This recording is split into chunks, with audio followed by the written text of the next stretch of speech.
Assalamualaikum warahmatullahi wabarakatuh. Waalaikumsalam warahmatullahi wabarakatuh. Yang saya hormati dan saya cintai rekan CGP saya Bu Lia dan Bu Relis, dan rekan-rekan guru baik Bapak dan Ibu guru di SDN Semper Barat, teman seperjuangan. Terima kasih atas kehadiran Bapak Ibu dalam menghadiri diseminasi kami CGP Angkatan 9, atas waktu dan tenaganya berkesempatan hadir di sini. Izinkan kami CGP Angkatan 9 menyampaikan diseminasi aksi nyata program pendidikan guru penggerak pada modul 1.4 tentang budaya positif. Langsung saja kami mulai. Apa itu budaya positif yang perlu kami diseminasi pada saat ini? Budaya positif menurut Ki Hajar Dewantara dan tokoh lainnya kami rangkum dalam satu kesimpulan. Budaya positif di sekolah yaitu nilai-nilai atau kebiasaan-kebiasaan di sekolah yang berpihak kepada peserta didik agar mereka dapat berkembang menjadi pribadi yang kritis, hormat, dan bertanggung jawab. Tugas kita sebagai guru di sekolah adalah melakukan perubahan paradigma. Kenapa? Karena menurut Ki Hajar Dewantara, kita itu pendidik adalah diibaratkan sebagai petani yang menyemai benih-benihnya di sawah. Dan itu tugas kita untuk menjaga benih-benih kita itu tumbuh sesuai dengan kodratnya, sesuai dengan kodrat zaman dan kodrat alamnya. Dan di situ tugas kita bagaimana merawat dan merawat tumbuhan itu menjadi sesuatu yang hasilnya itu menjadi bagus. Nah, di sekolah inilah kita diibaratkan adalah sawah, di mana tempat kita menyemai benih-benih. Benih itu adalah anak-anak didik kita yang harus kita ciptakan lingkungannya agar menyenangkan, positif lingkungannya, aman dan nyaman, agar proses belajar mengajar itu mereka bisa merasakannya dan bisa tujuan dari pendidikan itu nanti tercapai. Ketika lingkungan itu sudah bisa menyenangkan bagi siswa, kemungkinan besar siswa itu atau murid bisa belajar dengan senang, dengan aman, nyaman. Mereka akan mudah untuk menyerap ilmu-ilmu yang kita sampaikan kepada mereka. Nah, itu selanjutnya kuliah. Ya, perubahan paradigmanya di situ nanti kita dalam pembelajaran kita juga menciptakan bagaimana dalam budaya sekolah itu ada tercipta disiplin. Disiplin di sini bisa diartikan adalah menurut bahasa Latin itu adalah belajar. Jadi disiplin ini adalah proses belajar dan di situ ada kontrol dari kita guru, dan ini teori kontrol. Kontrol kita sebagai guru itu sebagai kontrol pada murid dalam belajarnya. Kontrol guru dalam menghadapi murid itu kita posisinya ada 5, yaitu sebagai teman, bisa sebagai teman, bisa sebagai pemantau, bisa sebagai manajemen, penghukum, ya, dan membuat merasa bersalah. Itu nanti. Terus selanjutnya Bu Lia. Nah, di sini ada permainan. Dari kita kontrol tadi, nanti kita ini ada permainan di mana teman-teman menutup. Ya, tugasnya adalah mengepalkan salah satu tangan atau menutup tangan Bapak Ibu guru, dan bayangkan, coba dikepalkan tangannya salah satu, dan bayangkan bahwa Anda menyimpan sesuatu yang sangat berharga di dalam kepalan tangan Anda. Anda perlu menjaga jagalah kepalaan itu yang ada di dalam kepalaan Bapak Ibu Guru. Ketika ada teman atau orang lain membujuk, cobalah untuk mempertahankan atau tidak mempertahankan. Ya, di situ. Teman Anda boleh membujuk, menghardik, mengintimidasi, memarahi, menggoda, menggelitik, bahkan menawari Anda uang atau apapun caranya agar Anda bisa melepaskan genggaman Anda ini. Boleh dicoba mungkin salah satu teman Anda sebagai penggenggam dan salah satunya lagi sebagai penggoda untuk membuka genggamannya, apapun bagaimana caranya. Bisa menggoda, membujuk, menggelitik agar genggaman itu bisa lepas apa yang ada di dalamnya. Coba silakan Bu Fia. Tasnya mana, Wah? Gue tasnya sama Maya. Tasnya buka nggak? Kalau nggak dibuka nggak gue kasih duit nih. Oh gitu. Kalau aku Bu Suji, aku mau lihat. Ih, dalamnya apa, lihat dong. Emang kenapa sih nggak boleh kuliah? Oh, kenapa nggak boleh? Iya kan aku pengen tahu. Bu Suji, buka. Lihat dong. Aku pegang boleh nggak? Ih, boleh sih, disuruh bu air. Tapi disuruh bu air. Oke. Jadi Udin. Terima kasih. Ya, itu tadi. Jadi apapun yang terjadi, tangan kita itu adalah diri kita sendiri yang mengontrol. Walaupun ada dari luar itu bujukan, rayuan atau apapun itu, kalau ketika kita tidak mau untuk melepaskan genggaman kita, tidak ada satu orang pun yang bisa memaksa kita untuk membuka, kecuali dengan kesadaran diri kita, dengan kemauan diri kita untuk membuka genggaman itu. Nah, itu fungsi kontrol diri itu di situ tadi, bahwa tidak ada satu orang pun yang bisa memaksa kita untuk mengontrol diri kita. Begitupun berlaku untuk kepada peserta didik kita. Ya. Nah, ini coba tadi ya, dari permainan tadi, apakah Anda atau B membuka kepalan tangan Anda? Tidak. Ya, tidak. Mengapa? Apa alasan Anda atau B membuka kepalan tangan Anda jika tadi dibuka? Nah, itu. Kenapa? Ada nggak yang membuka kepalan tadi? Ada. Apakah Anda atau B menutup kepalan tangan Anda? Mengapa? Apa alasan Anda atau B tetap menutup kepalan Anda? Jadi kenapa Bu Suci tetap menutup kepalanya? Mempertahankan kepalanya kenapa? Jawab. Saya nggak ingin ada orang yang mempengaruhi saya. Teguh pada pendirian. Oke, terima kasih. Jadi Bu Suci tetap pada pendirian ya. Tidak ada yang bisa memaksa Bu Suci. Nah, dari permainan tadi, maka di sini perubahan paradigma teori kontrol ada kaitannya di sini. Dari Dr. William Glasser dalam kontrol teori yang kemudian hari berkembang dan dinamakan choice theory, meluruskan beberapa miskonsepsi tentang makna kontrol.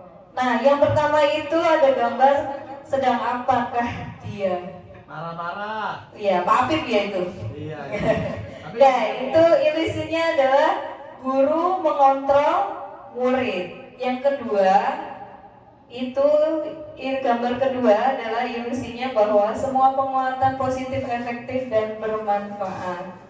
Gambar ketiga merupakan ilusi bahwa kritik dan membuat orang merasa bersalah dapat menguatkan karakter. Yang terakhir ilusinya bahwa orang dewasa memiliki hak untuk memaksa.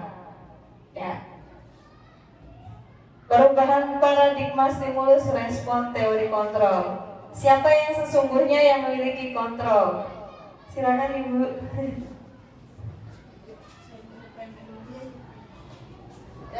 Ya, lanjut. Siapa sesungguhnya yang memiliki kontrol?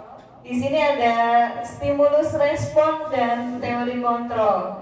Jika ada stimulus responnya, kita mencoba mengubah orang agar berpandangan sama dengan kita. Teori kontrolnya ini sesuai dengan kita berusaha memahami pandangan orang lain tentang dunia. Selanjutnya, stimulus respon pada perilaku buruk dilihat sebagai suatu kesalahan. Di sini teori kontrolnya semua perilaku memiliki tujuan. Orang lain bisa mengontrol saya. Menurut teori, hanya Anda yang bisa mengontrol diri Anda. Ya, pemaksaan ada pada saat bujukan gagal. Biasanya kalau bujuk gagal itu orang cenderung untuk memaksa. Iya. Nah, ini bertentangan dengan teori kontrol pada kolaborasi dan konsensus menciptakan pilihan-pilihan yang baru. Jadi seharusnya tidak boleh memaksa, tetapi kita memberi kesadaran atau ya konsensus menciptakan pilihan-pilihan baru pada apa yang kita ungkapkan. Jadi tidak boleh memaksakan kehendak. Model berpikir menang atau kalah. Nah, ini teori kontrolnya itu model berpikir menang. Nah, di sini inilah sesungguhnya. Jadi dari kontrol tadi, sesungguhnya siapa yang memiliki kontrol diri itu adalah hanya diri kita sendiri. Kecuali kita mendapatkan stimulus dari luar itu yang memang bisa membuat kita itu sepakat dengan stimulus yang dari luar itu. Selanjutnya Bu. Nah, what is disiplin? Ketika kita mendengar kata disiplin, apa yang terbayang di benak Anda? Apa yang terlintas di pikiran Anda? Kebanyakan orang akan menghubungkan kata disiplin dengan tata tertib, teratur, kepatuhan pada peraturan. Kata disiplin juga sering dihubungkan dengan hukuman, padahal itu sungguh berbeda. Karena belajar tentang disiplin positif tidak harus dengan memberi hukuman. Justru itu adalah salah satu alternatif terakhir dan kalau perlu tidak digunakan sama sekali. Ya, itu yang kita dapatkan selama modul 1.4 bahwa ternyata hukuman itu tidak diperbolehkan untuk peserta didik kita. Yang nanti yang perlu ditumbuhkan kepada peserta didik adalah kesadaran bahwa memang sesuatu hal itu memang harus kita lakukan berdasarkan bahwa pemikiran kita itu memang harus dilakukan karena itu merupakan sesuatu yang benar, ada sesuatu yang memang harus seperti itu dilakukan. Itu. Terus selanjutnya Bu Lia. Nah, ini menurut Ki Hajar Dewantara. Disiplin itu di mana ada kemerdekaan, disitulah harus ada disiplin yang kuat. Sesungguhnya pun disiplin itu bersifat self-disiplin, yaitu kita sendiri yang mewajibkan kita dengan sekeras-kerasnya. Tetapi itu sama saja, sebab jikalau kita tidak cakap melakukan self-disiplin, wajiblah penguasa lain mendisiplin diri kita. Dan peraturan demikian itulah yang harus di dalam suasana yang merdeka. Nah, ini menjelaskan bahwa walaupun ada kemerdekaan, tetap di situ disiplin itu harus kuat, di mana harus diberlakukan. Karena biasanya kemerdekaan itu orang memahaminya bahwa merdeka semerdeka-merdekanya bebas. Nah, kalau tidak disertakan dengan disiplin, disitulah nanti ketidaktertiban akan terjadi. Nah ya, selanjutnya ini adalah disiplin adalah kemampuan memerintah diri sendiri dalam mengontrol dan menguasai diri untuk memilih tindakan yang mengacu pada nilai-nilai yang kita hargai dengan penuh tanggung jawab tanpa terperintah orang lain. Ini yang harus kita tanamkan kepada peserta didik kita, bahwa melakukan sesuatu hal disiplin itu berdasarkan perintah dari diri sendiri, yaitu kesadaran diri sendiri. Ini tanpa paksaan dari orang lain. Nah, apa yang perlu kita tanamkan juga adalah dari disiplin itu tadi nanti akan menanamkan, tertanam nilai-nilai kebajikan. Apa saja nilai-nilai kebajikan yang perlu kita tanamkan itu, yaitu tentang peduli, keterus-terangan, kebersihan, komitmen, belas kasih, percaya diri, bertujuan, tenggang rasa, gotong royong, rajin, keberanian, dan sebagainya ini. Nah, ini yang perlu kita tanamkan kepada peserta didik kita. Ini yang nantinya kita jadikan sebagai keyakinan kelas di dalam kelas kita, dengan prosedurnya itu kesepakatan kelas nanti di dalamnya. Lanjutnya dulu ya. Ya, ini teori motivasi perilaku manusia. Ini ada motivasi eksternal dan motivasi internal nanti. Motivasi eksternal ini untuk menghindari ketidaknyamanan atau hukuman. Apa yang akan terjadi jika saya tidak melakukannya? Nah, ini eksternal. Jadi sebenarnya ini tidak boleh, hukuman ini bukan hukuman yang didapatkan, tetapi ada rasa yang tidak nyaman gitu. Jadi kalau nanti dia tidak melakukan sesuatu nilai-nilai kebajikan tadi, apa yang akan terjadi pada diri saya? Jadi ini yang akan nanti tumbuh pada peserta didik. Selanjutnya, motivasi eksternalnya juga jangan sampai ini untuk mendapatkan imbalan dari orang lain sih sebenarnya ya, tapi ini bisa jadi motivasi juga pada peserta didik untuk melakukan nilai-nilai kebajikan yang tadi.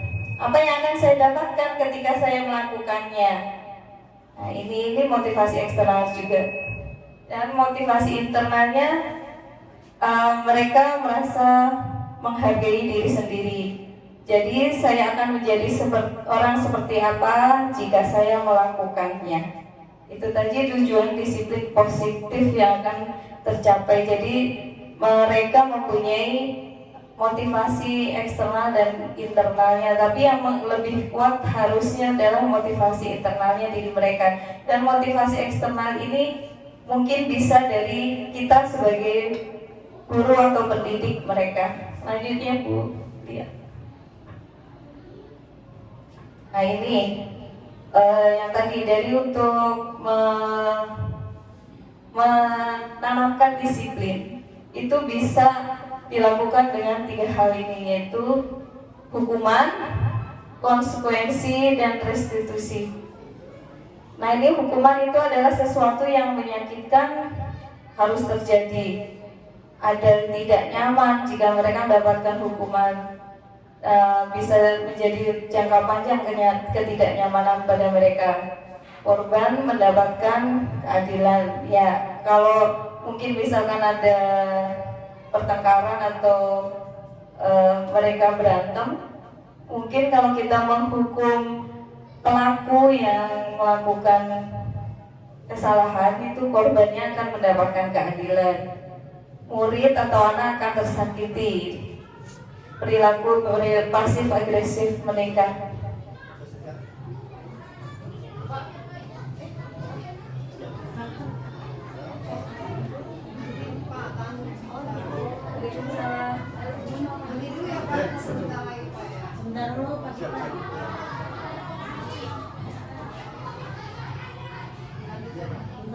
Ya, yang tadi Bu, balik lagi Bu Lia, maaf. Ya, konsekuensinya dari disiplin ada konsekuensi dan restitusi, suatu yang harus terjadi. Restitusi merupakan pilihan dari tidak nyaman untuk murid atau untuk jangka waktu pendek. Itu konsekuensinya apa sih? Menguatkan untuk murid anak dalam jangka waktu panjang ini jika kita melakukan restitusi. Ada ada korban mendapatkan ganti, murid atau anak mendapatkan penguatan, dan masalah akan terpecahkan. Next, Bu ya. Nah, sebagai guru, saat Anda hadir mengajar di kelas tepat waktu, ini juga kan menjadi apa yang memotivasi Anda untuk melakukan tindakan itu. Apa Bapak Ibu? Ketika Anda masuk ke dalam kelas tepat waktu itu, kira-kira apa yang memotivasi Bapak Ibu guru masuk tepat waktu? Ya, kata Bu supaya tidak ditegur. Bu Yani? Ya, ini ada apa? Iya, ada yang memberikan contoh kepada muridnya untuk melakukan disiplin. Salah satunya adalah datang tepat waktu. Nah, ini apakah Anda datang tepat waktu karena tidak ingin ditegur oleh atasan Anda dan kemudian mendapat surat peringatan, atau menghindari ketidaknyamanan dan hukuman? Ya. Atau Anda ingin mendapatkan pujian dari atasan Anda dan dari atasan Anda dan mendapat penghargaan sebagai karyawan atau guru berprestasi, atau mendapatkan imbalan, atau Anda ingin menjadi orang yang menghargai waktu, menghargai diri Anda sendiri sebagai teladan bagi murid-murid Anda karena Anda percaya tindakan Anda sebagai guru akan dicontoh oleh murid-murid Anda. Ya, yang tadi selanjutnya. Bila di sekolah Anda tidak ada peraturan yang mengharuskan guru datang tepat waktu, dan tidak ada surat teguran bagi guru yang datang terlambat, dan tidak ada atasan yang memuji Anda, apakah Anda akan tetap datang waktu untuk mengajar murid-murid Anda? Oh iya, saya yakin iya. Karena itu tanggung jawab kita ya Bu. Oke, lanjut Bu. Nah, untuk keyakinan kelas dan selanjutnya,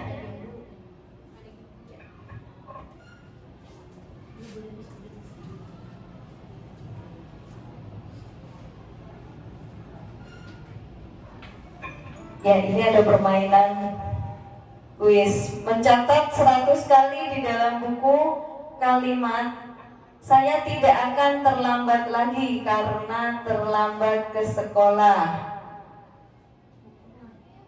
Ya, termasuk apakah kalimat ini? Apa? Hukuman. Hukuman. Bu Maya apa? Oh, Bu Maya sanksi.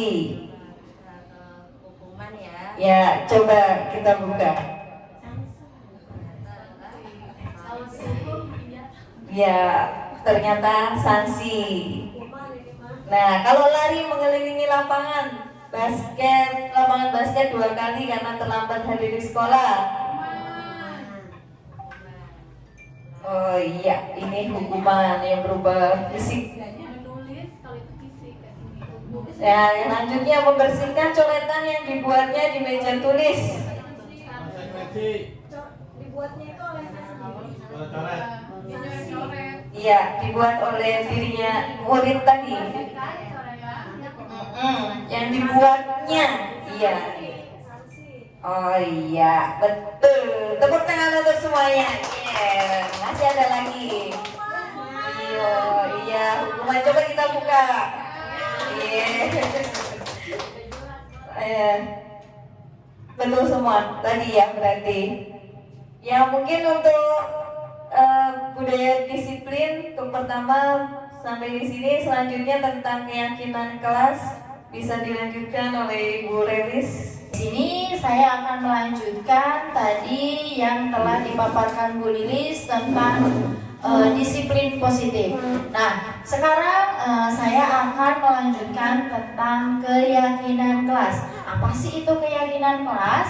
Yaitu nilai-nilai kebajikan universal yang disepakati secara tersirat dan tersurat, lepas dari latar belakang suku, negara, bahasa, maupun agama.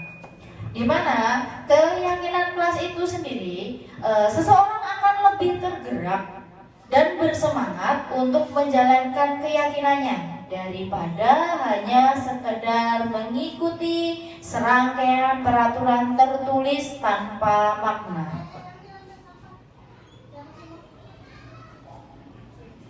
Coba ini ada pertanyaan, ini termasuk apa?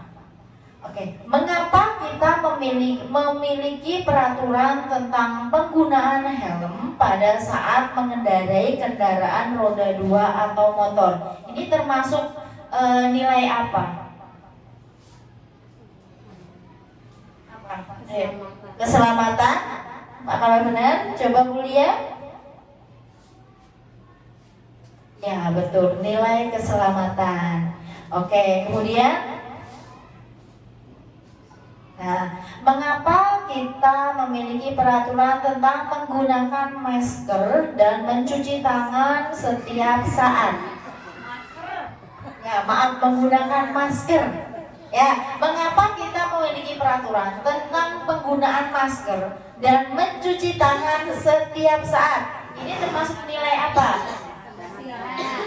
Kebersihan, kesehatan, ya.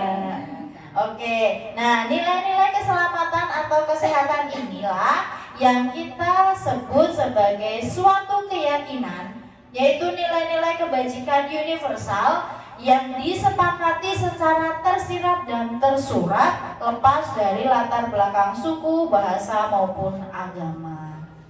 Seseorang akan lebih tergerak dan semangat dalam menjalankan keyakinan daripada hanya sekedar mengikuti serangkaian peraturan tertulis tanpa makna.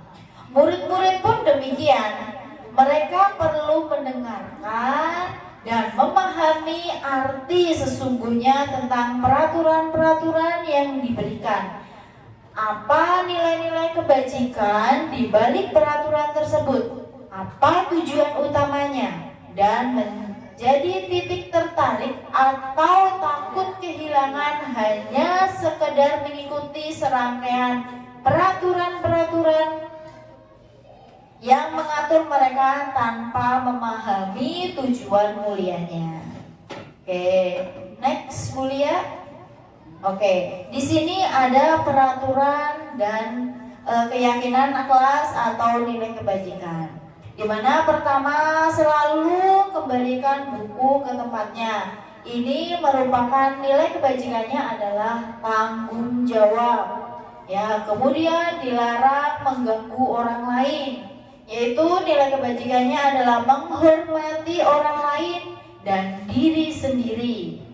Kemudian hadir di sekolah 15 menit sebelum pembelajaran dimulai, yaitu nilai kebajikannya adalah menghormati orang lain, komitmen pada tujuan. Ya, dilarang melakukan kekerasan, di mana nilai kebajikannya adalah keselamatan dan menghormati orang lain. Dilarang menggunakan narkoba, nilai kebajikannya yaitu kesehatan, bergantian atau menunggu giliran. Nilai kebajikannya adalah menghormati orang lain dan kesabaran. Menggunakan masker yaitu kesehatan dan keselamatan. Kemudian terakhir, jangan berlari di kelas atau koridor. Itu merupakan keselamatan dan keamanan. Ini merupakan beberapa contoh keyakinan kelas dengan beberapa nilai kebajikannya. Nah, pembentukan keyakinan kelas, ya, bagi seorang guru membentuk keyakinan kelas itu adalah suatu kewajiban atau suatu kepastian agar kelas itu berjalan dengan baik, aman dan tertib. Ini bisa dilakukan pertama mempersiapkan siswa untuk mencurahkan pendapat tentang peraturan yang perlu disepakati di sekolah atau di kelas, ya. Jadi biasanya siswa-siswa diminta gurunya memberikan pendapat mereka, kira-kira kelas yang menjadi kelas impian mereka itu seperti apa, kelas yang mereka inginkan itu seperti apa, seperti itu.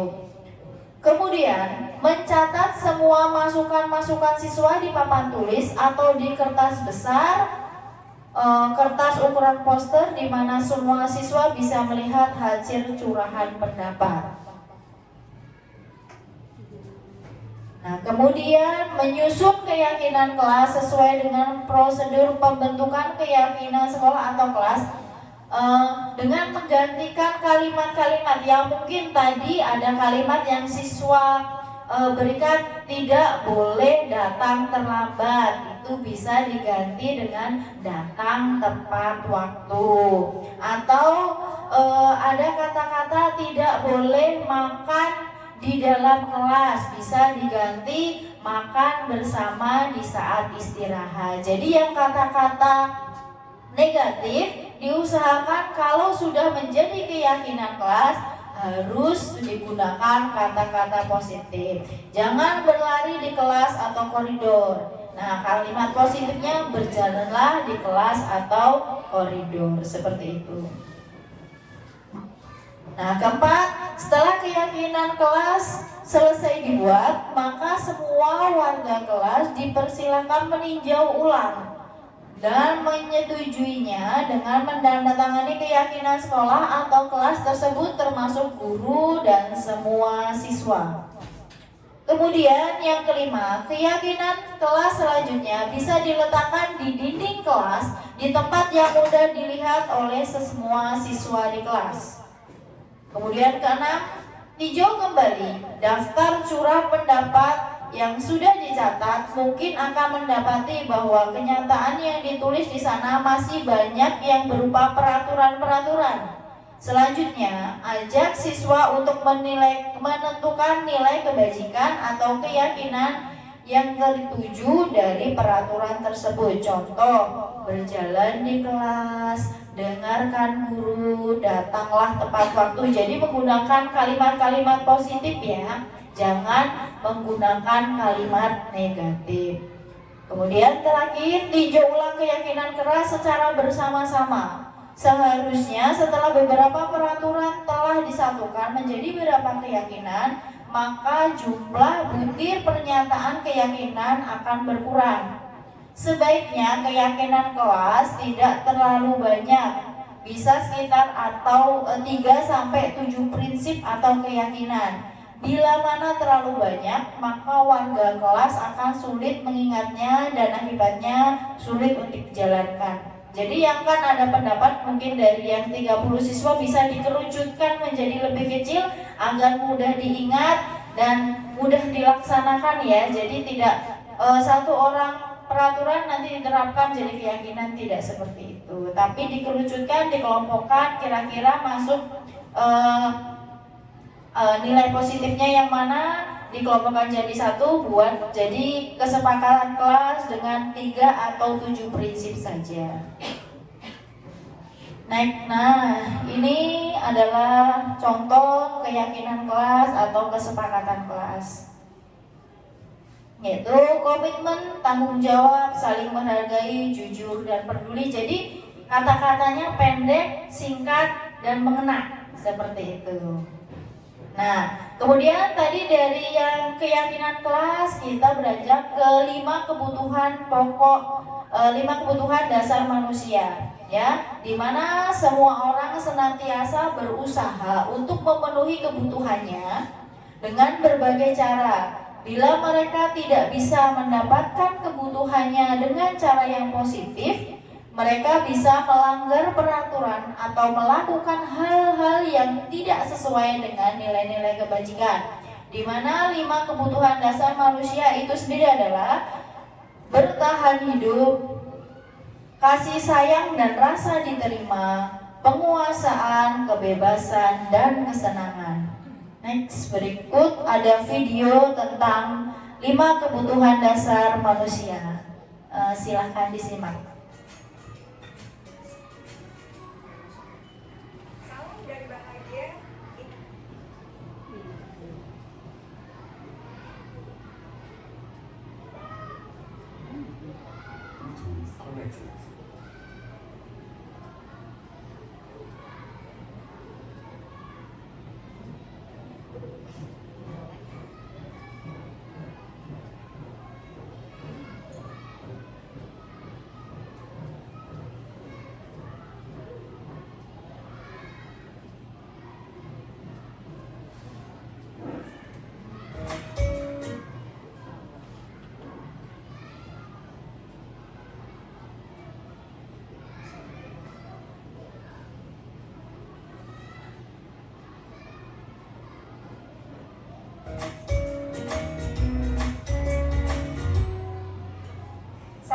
dan bahagia, ibu dan bapak guru hebat.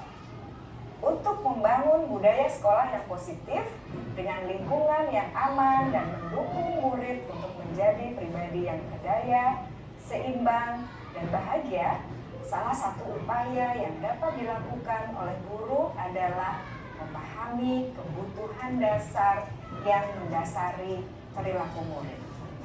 Pada video kali ini, kita akan membahas tentang 5 kebutuhan dasar manusia.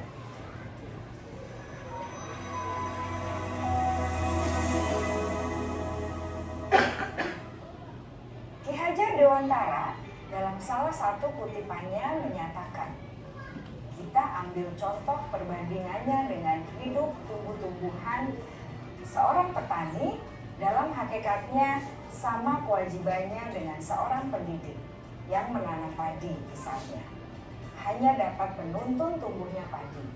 Ia dapat memperbaiki kondisi tanah, memelihara tanaman padi, memberi pupuk dan air, membasmi ulat-ulat atau jamur-jamur yang mengganggu hidup tanaman padi, dan lain sebagainya.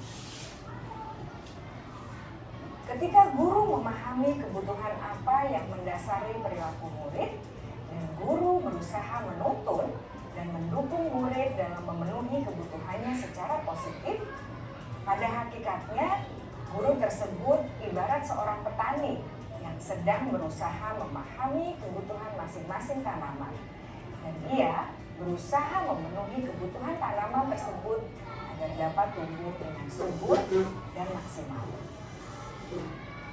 Dr. William Glasser, seorang psikiater dari Amerika Serikat, menyatakan bahwa seluruh tindakan manusia memiliki tujuan tertentu, yaitu memenuhi kebutuhan dasarnya.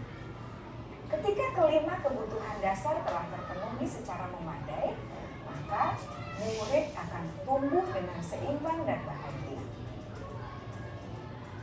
Sebaliknya, ketika kebutuhan dasar tidak terpenuhi dengan baik, maka seseorang akan mengalami emosi negatif, seperti bosan, sedih, dan kecewa. Bahkan, mereka dapat melakukan perbuatan yang bertentangan dengan nilai-nilai kebajikan atau melanggar peraturan. Dengan kata lain, perilaku buruk seseorang biasanya adalah respons dari kebutuhan yang tidak terpenuhi. Namun, mereka tidak tahu cara untuk menyampaikannya. Ada 5 kebutuhan dasar manusia menurut Dr. William Glasser, yaitu yang pertama, kebutuhan untuk bertahan hidup atau survival. Yang kedua, kebutuhan untuk merasa diterima atau love and belonging. Yang ketiga, kebutuhan akan kebebasan atau freedom. Yang keempat, kebutuhan akan kesenangan atau fun. Dan yang kelima, kebutuhan akan penguasaan atau power.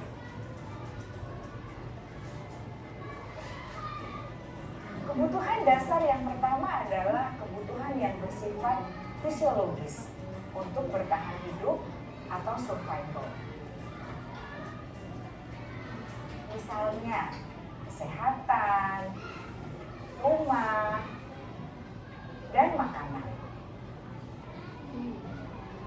Kebutuhan biologis sebagai bagian dari proses reproduksi, termasuk kebutuhan untuk tetap bertahan hidup. Kebutuhan untuk merasa aman juga termasuk dalam kebutuhan ini.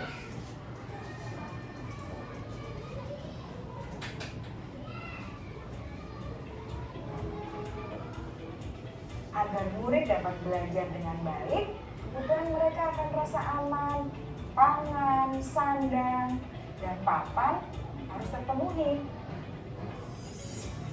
Bagaimana mungkin mereka dapat belajar dengan baik bila mereka datang ke sekolah dengan perut yang lapar atau bila rumah mereka kebanjiran?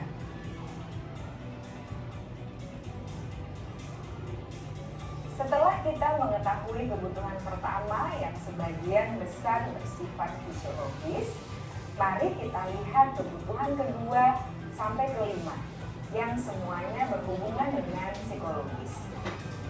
Mari kita lihat kebutuhan yang kedua, yaitu kebutuhan akan perasaan diterima oleh kelompok atau komunitasnya, atau kebutuhan love and belonging.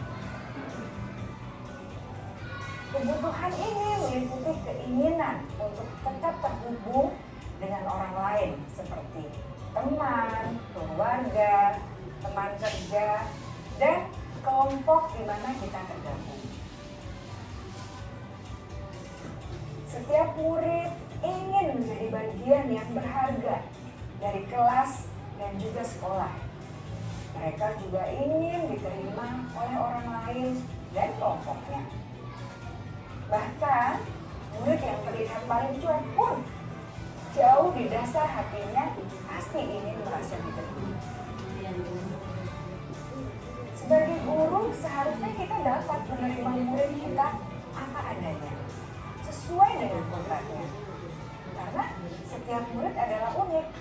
Mereka memiliki kekuatannya masing-masing, sehingga guru seharusnya bisa menciptakan kesempatan untuk murid kolaborasi dan memiliki ikatan emosi satu sama lain. Murid-murid yang memiliki kebutuhan yang besar untuk merasa diterima, biasanya mereka belajar karena suka pada gurunya. Mereka juga suka bekerja dalam kelompok. Kebutuhan yang ketiga adalah kebutuhan akan kebebasan atau kebutuhan membuat pilihan. Murid harus diberi kesempatan untuk membuat pilihan dan bertanggung jawab atas pilihan yang mereka telah ambil.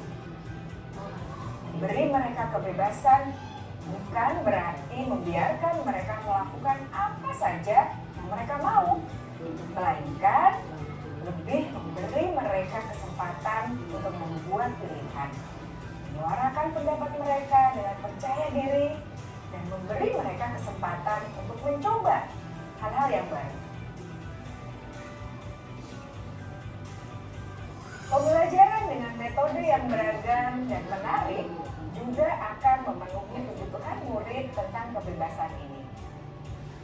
Pembelajaran berdiferensiasi, di mana guru menyediakan beberapa jenis tugas yang bisa dipilih oleh murid sesuai minat mereka, sangat baik untuk mengembangkan murid menjadi lebih mandiri dan memiliki motivasi internal. Karena kebutuhan akan kebebasan pada dasarnya adalah kebutuhan untuk mandiri, memiliki otonomi, memiliki pilihan, dan mampu mengendalikan arah hidupnya sendiri.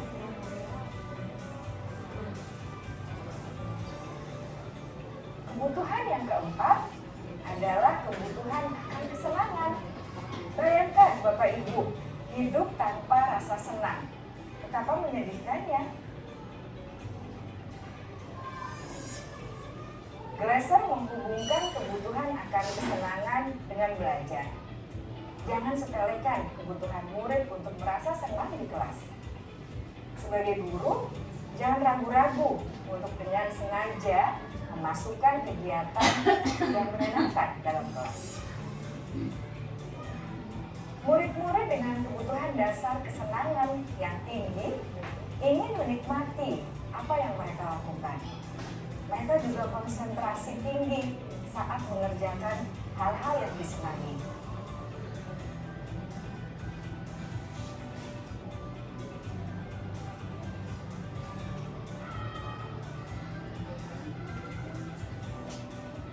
Kebutuhan yang kelima adalah kebutuhan akan penguasaan.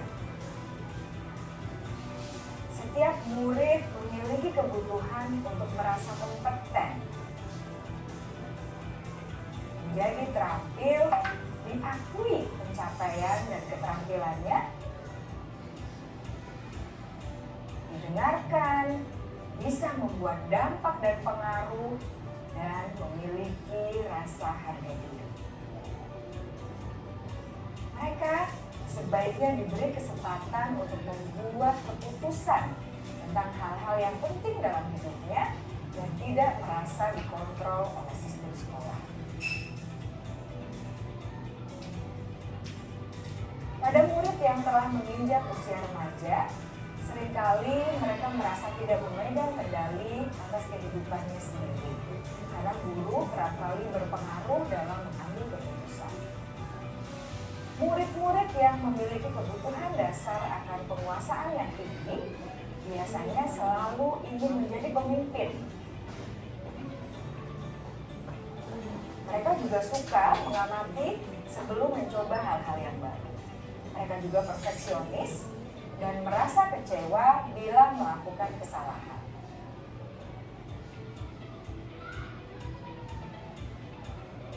Ibu dan Bapak guru sangatlah penting bagi kita untuk mengetahui kebutuhan dasar murid-murid, agar kita memahami alasan dibalik sikap dan tingkah laku mereka.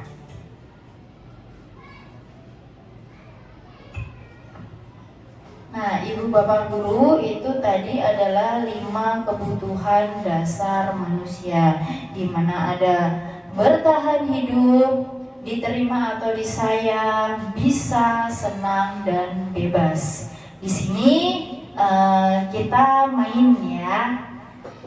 Di sini ada 4 kebutuhan dasar, yaitu ada diterima, disayang, bisa, senang, dan bebas. Bapak dan Ibu boleh menuliskan, boleh benda, boleh orang, boleh kegiatan, di mana yang termasuk yang Ibu sebutkan tadi, apakah diterima atau disayang, kemudian bisa, kemudian senang atau bebas. Ya, karena bertahan hidup untuk survive kan habis semua manusia itu sudah melakukannya ya. Jadi di sini kita ingin melihat 4 kebutuhan dasar selain bertahan hidup, yaitu diterima atau disayang, kemudian bisa, senang, dan bebas. Oke, Bapak Ibu bisa menuliskannya di tiap bagiannya. Di sini ada lingkaran yang dibagi 4. Ada tiap bagi-bagiannya, yaitu diterima, disayang, bisa, senang, dan bebas. Silahkan.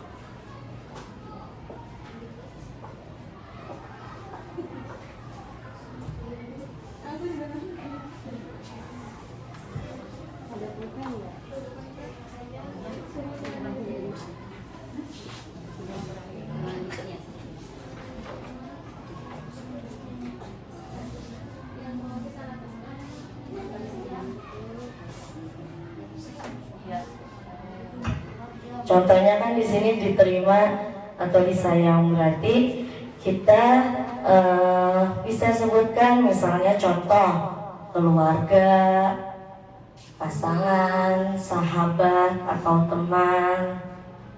Senang itu kegiatan apa yang membuat diri kita senang, itu kegiatannya apa aja. Mungkin kegiatan atau orang, ada orang yang bisa membuat kita senang, seperti itu. Mungkin kegiatan ya yang bisa membuat jiwa kita senang, seperti itu. Atau bisa ya, healing ya, bisa. Kemudian bisa, kita itu bisa apa gitu, kita itu dianggap bisa dalam hal apa gitu kan. Kemudian bebas yang seperti apa yang kita inginkan.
Aku masih bisa makan macam-macam.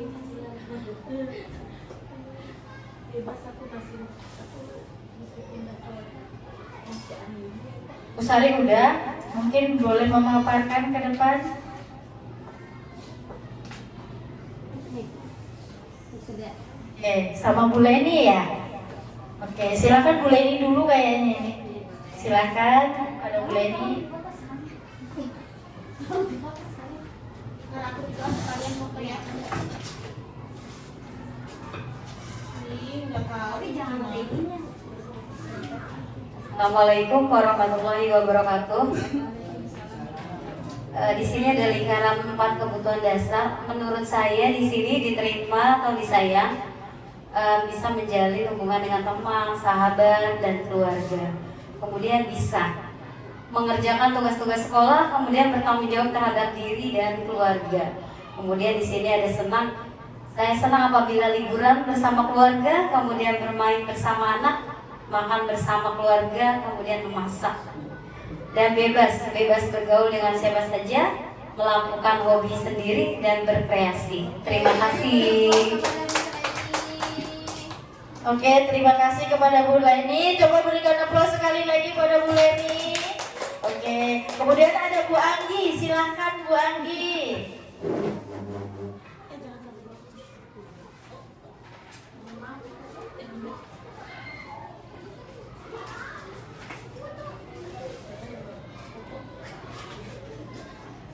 Terima kasih. Oke, di sini ada lingkaran 4 kebutuhan dasar, yang mana yang pertama diterima atau disayang. Alhamdulillah saya merasa diterima dan disayang itu oleh keluarga dan teman-teman semuanya, ya. Kemudian liburan ini saya merasa senang ketika saya liburan dan kumpul bersama keluarga. Kemudian bisa di sini saya mengartikan saya alhamdulillah masih bisa bekerja, masih bisa ngurusin anak, ya kan, masih bisa berkreasi juga. Kemudian kebebasan di sini saya menulis, saya meskipun udah usia dan mau anak ketiga, saya masih bisa nonton kartun, ya kan. Kemudian saya masih bisa bebas makan beraneka ragam kulineran kemana aja gitu. Terima kasih. Hebat sekali ya, buat Bu Anggi ya. Kemudian mungkin dari ibu kita, Ibu Maria. Udah bisa, ayo Bu Maria silakan.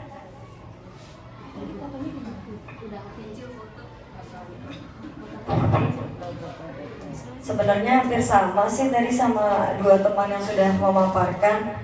Diterima disayang ini artinya kan berarti dengan orang-orang yang ada di lingkungan kita, terutama oleh keluarga, kerabat, teman, ya. Lalu kebutuhan dasar yang kedua yang bisa, banyak nih saya ketika saya bisa melakukan hobi, makan makanan yang saya inginkan, yang saya sukai, pergi ke tempat yang diinginkan, membeli barang yang memang saya butuhkan dan memang yang saya inginkan juga, beraktivitas tanpa ada hambatan apapun. Artinya tanpa hambatan yaitu tanpa ada gangguan dari segi kesehatan maupun dari segi ekonomi. Lalu kebutuhan yang ketiga adalah senang, pergi ke tempat yang bisa menghilangkan kejenuhan, karena yang utamanya adalah ketika saya melakukan rutinitas dari pagi sampai sore hari, dari Senin sampai Jumat, kayaknya ketika bertemu dengan hari Sabtu dan Minggu, hal yang utama adalah pergi ke tempat yang bisa menghilangkan kejenuhan. Itu buat saya artinya senang. Lalu yang berikutnya adalah kebutuhan dasar yang keempat adalah bebas. Ketika saya dengan segala yang pikiran yang saya miliki adalah bebas untuk mengeluarkan pendapat, memilih teman dan lingkungan yang cocok buat saya. Mungkin itu saja. Terima kasih.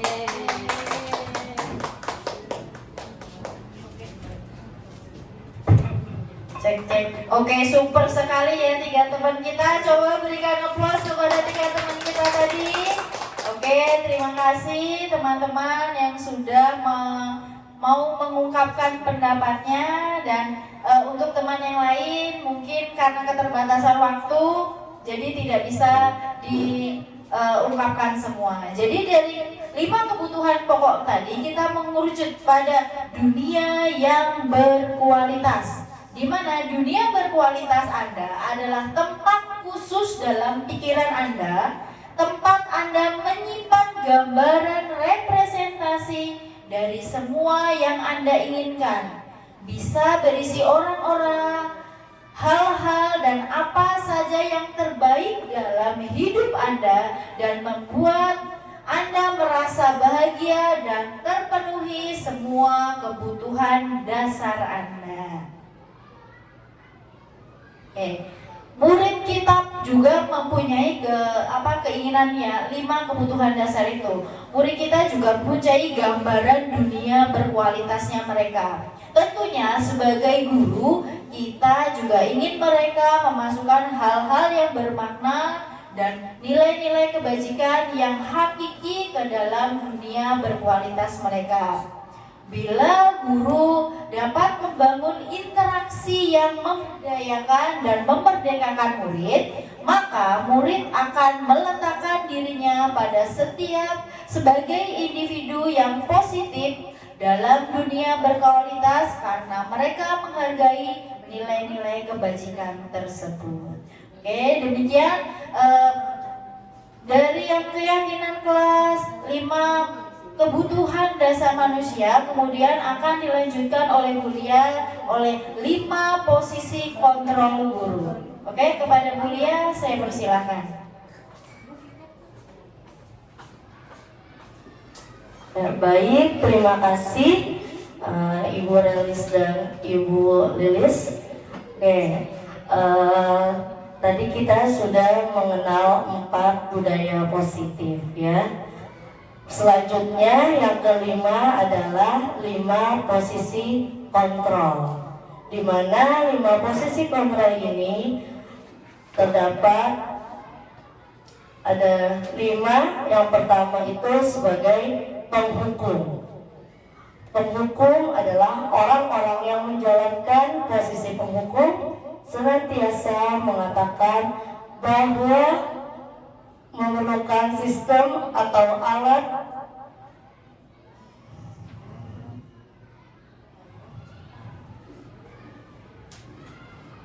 yang dapat lebih menekan murid-murid lebih dalam. Jadi penghukum ini adalah perkataan yang dilontarkan oleh guru sebagai guru tersebut menjadi penghukum.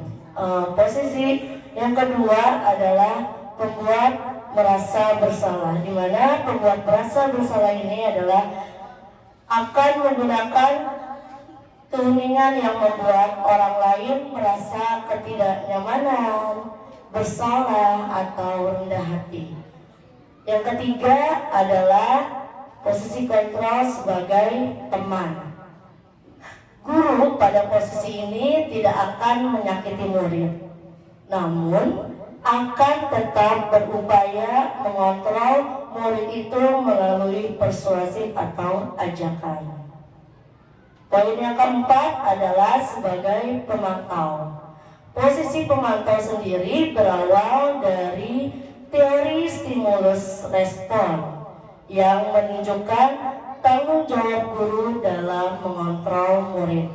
Dan posisi yang kelima adalah sebagai manajer, di mana posisi manajer ini guru berbuat sesuatu bersama dengan murid, mempersiapkan murid, mempertanggungjawabkan perilakunya, serta mendukung murid agar dapat menemukan solusi atas permasalahannya sendiri. Jadi ini adalah posisi kontrol kita sebagai guru. Nah, di sini ada video 5 posisi kontrol. Salam bahagia Ibu dan Bapak guru hebat. Dalam penerapan disiplin positif restitusi, salah satu program yang dikembangkan kami ke-5 posisi tersebut. Mari kita saksikan kasus. Nah, ini adalah kasus Karen yang terlambat hadir selama 20 menit di sekolahnya. Mari kita simak.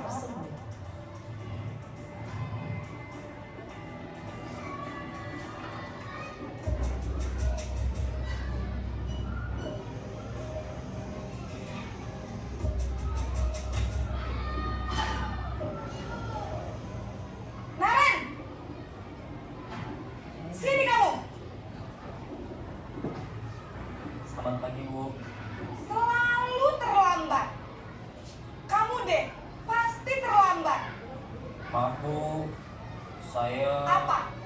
Apa coba? Alasan kamu apa lagi? Kapan sih kamu tidak terlambat? Malas sekali ya kamu jadi anak. Saya... Dasar pemalas. Gak kapok-kapok sih kamu. Sudah berapa kali terlambat? Sana, kamu keliling lapangan basket 2 kali. Kenapa saya harus keliling lapangan basket, Bu? Kenapa? Kamu melawan ibu. Berani-beraninya jawab. Sudah terlambat, masih berani jawab pula. Sekarang, keliling lapangan basket 5 kali sekalian. Biar kapok.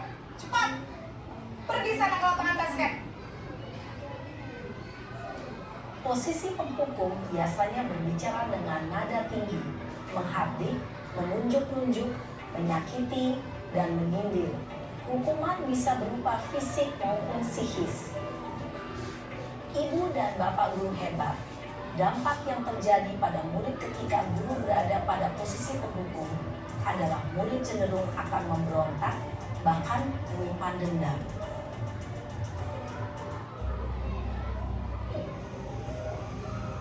Naren!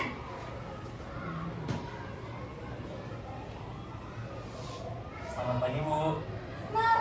Naren, kamu kenapa terlambat lagi, nak? Ya Tuhan, Naren, kamu senang ya bikin ibu susah ya? Kalau kamu terlambat lagi, nanti ibu yang ditegur bapak kepala sekolah, nak. Disangka ibu tidak bisa membina kamu. Duh, gimana ini? Maaf, Bu. Duh, Gusti Naren, kamu suka ya kalau ibu ditegur bapak kepala sekolah? Terus, sekarang ibu harus tulis apa ini di buku absen? Ini kamu sudah sering terlambat loh. Ibu harus apa coba? Maaf, Bu. Maaf sekali. Ya sudah, lain kali jangan bikin ibu susah lagi ya, nak ya. Ibu tidak akan kuat lagi kalau kamu begini terus. Bisa jantungan kalau ibu ditegur bapak kepala sekolah. Sana cepat ke kelas. Maaf ya, Bu. Maaf sekali. Posisi pembuat rasa bersalah berbicara dengan nada tenang, cenderung lembut. Namun kata-kata yang diutarakan membuat murid merasa menjadi orang yang gagal, memandang buruk dirinya sendiri, merasa tidak berharga, dan tidak sanggup membahagiakan orang lain. Ketika guru mengambil posisi pembuat rasa bersalah, murid akan menganggap dirinya yang bersalah dan ia akan menyimpan emosi negatif tersebut di dalam dirinya. Nah, ini adalah kasus kontrol sebagai posisi teman.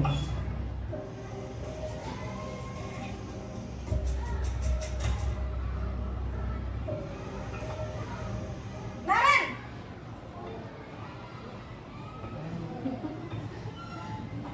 Selamat pagi, Bu. Wah, sudah jam berapa ini, nak? Terlambat lagi ya, sayang? Iya, Bu. Habis ibu saya rumah bangunkan saya, Bu. Kamu malah menyalahkan ibu kamu. Kamu bukannya anak yang larinya paling kencang. Kok terlambat sih? Iya, Bu. Saya memang terlambat bangun tadi. Jadi, biarpun saya lari kencang, tetap gak kekejar, Bu. Ya sudah sana. Nanti lain kali larinya lebih kencang lagi ya. Biar gak terlambat lagi. Bikin seneng ibu. Demi ibu. Bisa kan? Bisa lah, Bu. Ya sudah sana masuk kelas. Ibu beresin urusan absen kamu. Kamu ini ada-ada saja. Dalam posisi teman, guru berbicara dengan nada suara ramah, akrab, cenderung bersenda gurau untuk menjaga suasana tetap santai. Murid akan merasa senang, aman, dan akrab dengan guru. Identitas yang tercipta adalah identitas sukses atau berhasil. Namun, perlu diingat, karena ini masih dorongan eksternal, maka ada faktor ketergantungan dari murid kepada orang tertentu. Di sini, guru absennya, sehingga di lain waktu, murid bisa berperilaku baik, namun hanya kepada orang-orang tertentu saja.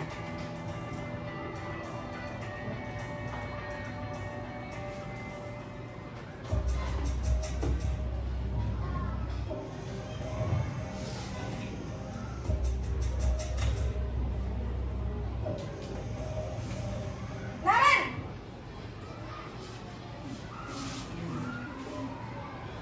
Selamat pagi, Bu. Naren, apa peraturan sekolah kita tentang jam berapa kita harus masuk sekolah, nak?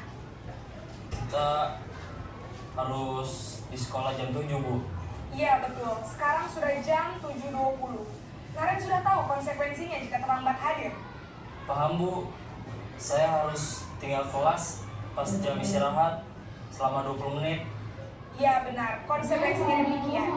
Jadi nanti jam 9.30 pas istirahat, kamu harus tinggal di kelas, kerjakan tugas tambahan untuk ketertinggalan kamu, ya? Baik, Bu.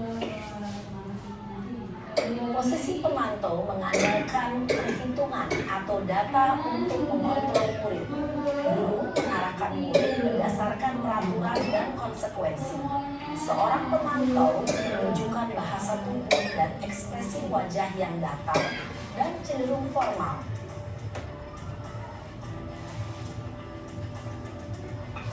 Dan inilah kasus kontrol sebagai posisi manajer.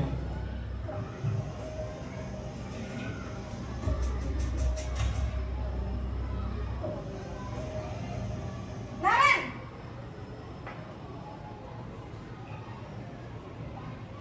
Selamat pagi, Bu.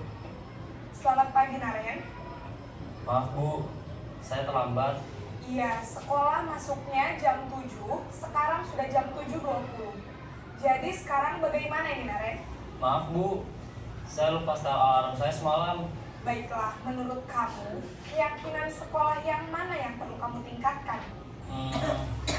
Menghargai diri sendiri dan orang lain mungkin ya, Bu. Setuju. Jadi, apakah Naren meyakini prinsip saling menghormati tersebut? Iya, Bu. Saya meyakininya. Apakah Naren bersedia memperbaiki masalah keterlambatan ini? Bersedia, Bu. Bagaimana kamu akan perbaiki masalah keterlambatan ini? Saya akan coba untuk tidak lupa menyetel alarm saya, Bu. Baik, kalau Naren lupa menyetel alarm di rumah, ada orang yang kira-kira bisa bantu mengingatkan tidak? Ada, Bu.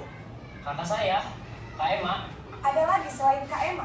Selain Kak Emma, ada ibu saya.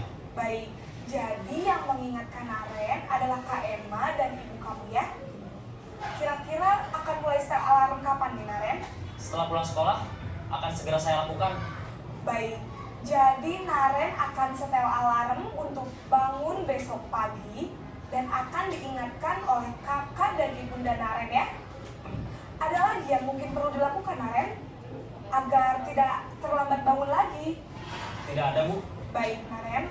Terima kasih untuk kerjasama kamu. Sekarang kamu perlu kembali ke kelas untuk belajar. Baik, Bu. Terima kasih.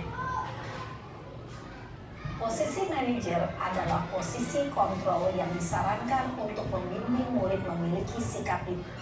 Ya, dari 5 kasus dari video Naren dan ibu gurunya, manakah posisi ibu guru SDN Sempel Barat 07? Apakah kita sebagai pemantau, pembuat merasa bersalah, lalu juga penghukum, teman, dan sebagai manajer? Mudah-mudahan ya dari 5 posisi kontrol ini ada yang menjadikan identitas siswanya tersebut menjadi gagal, yaitu tadinya adanya posisi kontrol penghukum dan pembuat merasa bersalah. Mudah-mudahan di SDN Semper Barat 07 kita sudah tidak ada ya, kita sebagai guru tidak ada yang menjadi penghukum dan pembuat merasa bersalah. Adapun identitas yang akan berhasil, nah ini adalah adanya posisi kontrol yaitu sebagai teman dan pemantau. Namun ya dari dua posisi kontrol ini namun ada dampak-dampaknya juga bagi murid ya. Tadi kalau misalnya posisi kita sebagai guru, sebagai teman ya, bisa kita mengutarakan saat siswa bermasalah kita sebagai teman, namun dampaknya akan menjadi ketergantungan ya. Lalu kalau kita sebagai pemantau, yaitu tadi dampaknya murid akan meletakkan guru sebagai peraturan dan hukum yang akan menjadikan dunia berkualitas, yang tentunya dari dua posisi kontrol ini adalah yang masih belum begitu sebagai posisi kontrol sebagai guru. Dan yang kelima adalah sebagai manajer, yaitu di mana kita dapat menghargai murid kita itu sendiri.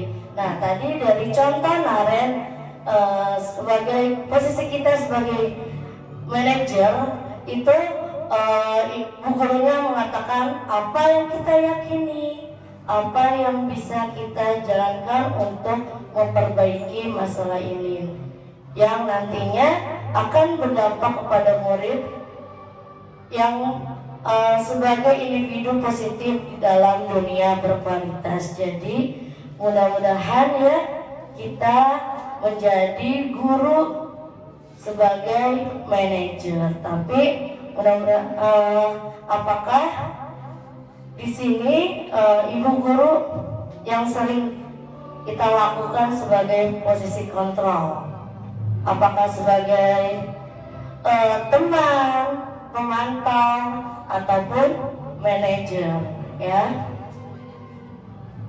Nah, ini adalah pernyataan dan siapa yang mengatakan. Contoh tadi ketika kita melihat video kasus Naren ya, kita adanya kalimat dari ibu gurunya tersebut di mana pembuat orang merasa bersalah itu dengan pernyataan, saya kecewa sekali dengan kamu Naren, tidak ada seperti kalimat itu ya.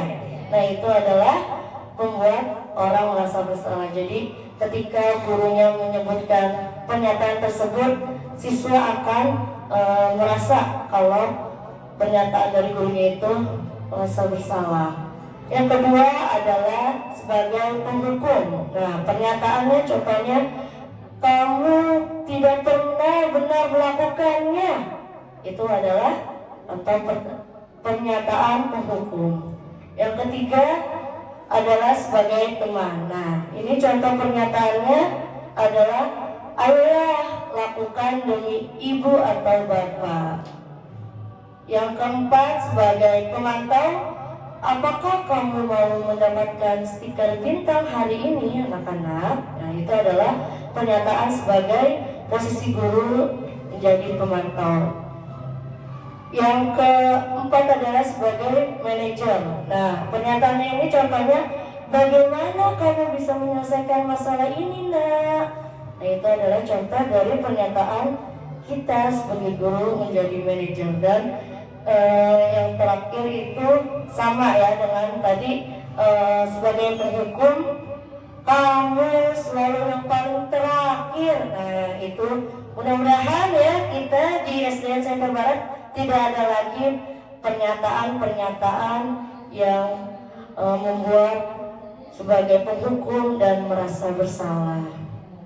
Nah, sebelumnya saya akan mengajak ibu guru untuk bermain game dari 5 posisi kontrol yang sudah tadi kita lihat. Nah, siapa yang mengontrol? Menurut ibu nomor 1 ini, saya kecewa sekali dengan kamu. Nah, menurut ibu guru,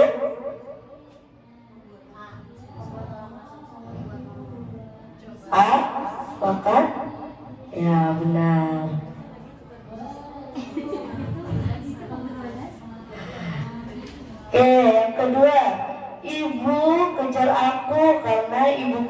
sayang aku. Nah,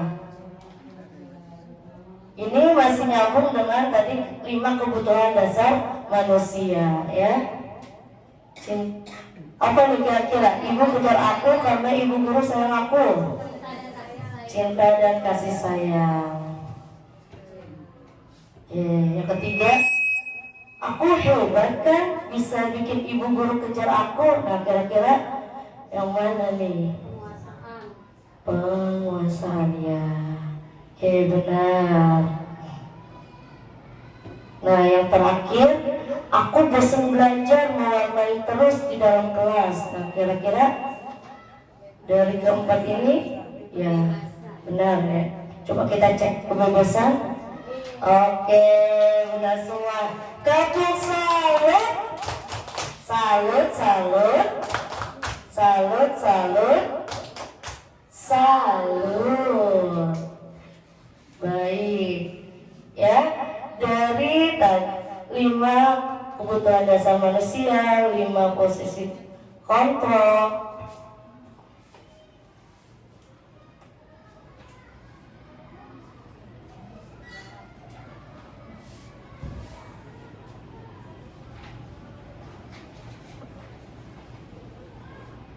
Yang pastinya kita sebagai individu manusia pastinya memiliki posisi kontrol, baik itu di rumah ataupun kita di tempat bekerja yaitu di sekolah. Nah, menurut ibu guru ya, kalau posisi dari 5 kontrol ini kalau kita di rumah, apakah kita akan menjadi penghukum, pembuat rasa bersalah, sebagai teman, pemantau, atau manajer?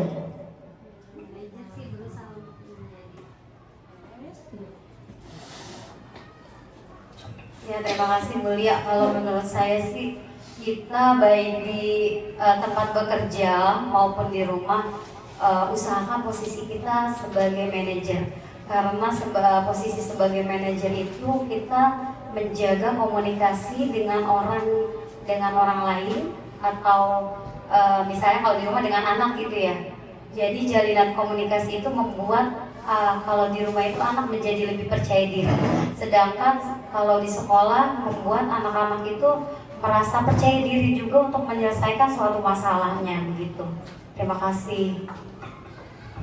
Baik, terima kasih. Mari kita berikan aplaus untuk Bu Leni ya.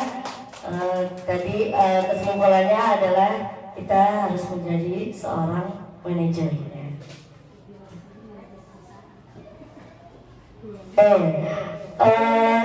Budaya positif selanjutnya adalah yang keenam, segitiga restitusi, di mana segitiga restitusi ini adalah proses menciptakan kondisi bagi murid untuk memperbaiki kesalahan mereka sehingga mereka bisa kembali pada kelompok mereka dengan karakter yang lebih kuat.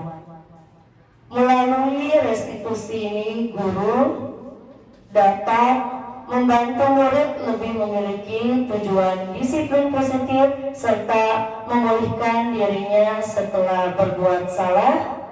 Yang kedua, membantu murid untuk jujur terhadap diri sendiri dan mengevaluasi dampak dari kesalahan yang sudah dilakukan. Dan yang ketiga adalah memberikan penawaran bukan paksaan. Nah, dari segitiga restitusi ini terdapat adanya 3 langkah, yaitu yang pertama adalah menstabilkan identitas, yang kedua validasi tindakan yang salah, dan yang ketiga menanyakan keyakinan.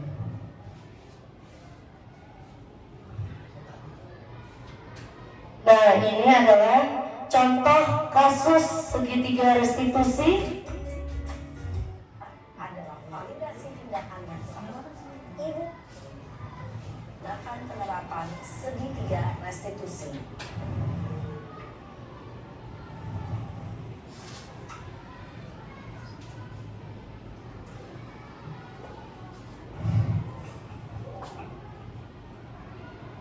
siang Sarah. Siang Pak. Sudah lama nggak ketemu Sarah. Kenapa hari ini ada di sini? Kesel Pak, kesel banget. Masa aku dikatain tukang fitnah Pak? Ya aku marah lah. Aku balik ngatain Eka di depan kelas. Kesel banget.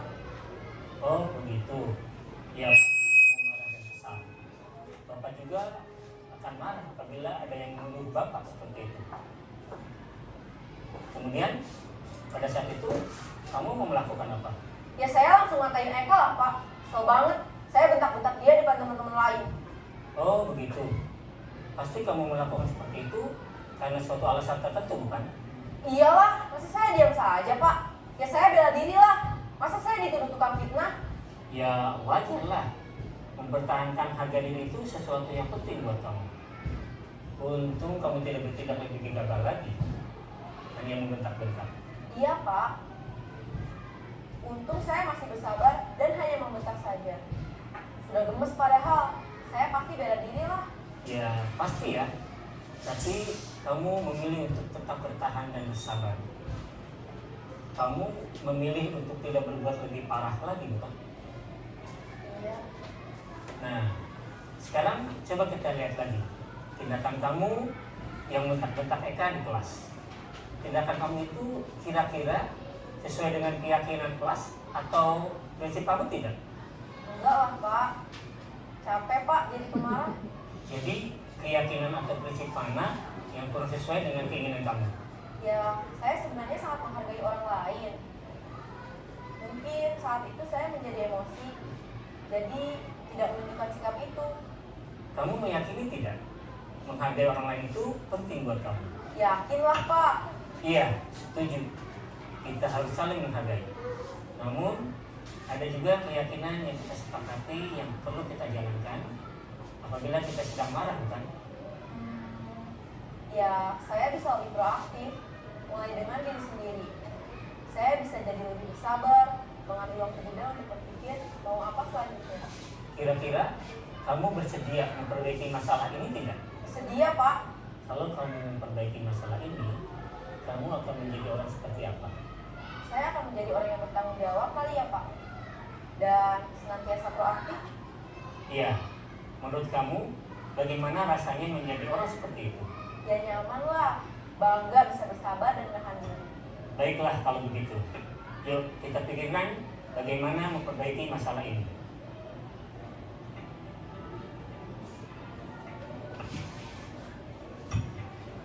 Ya, tadi adalah contoh kasus yang dilakukan oleh Bapak Guru dalam pelaksanaan segitiga restitusi.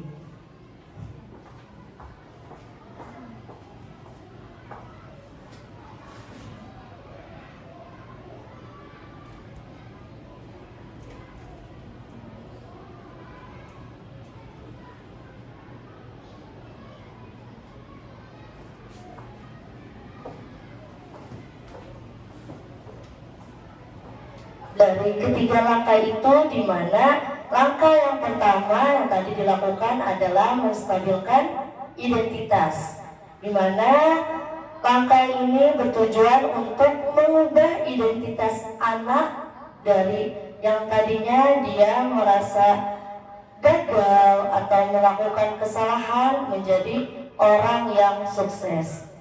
Anak yang melanggar peraturan karena sedang mencari perhatian adalah anak yang sedang mengalami kegagalan. Dia mencoba untuk memenuhi kebutuhan dasarnya, namun adanya benturan. Kalau kita mengkritik dia, maka kita akan tetap membuatnya dalam posisi gagal.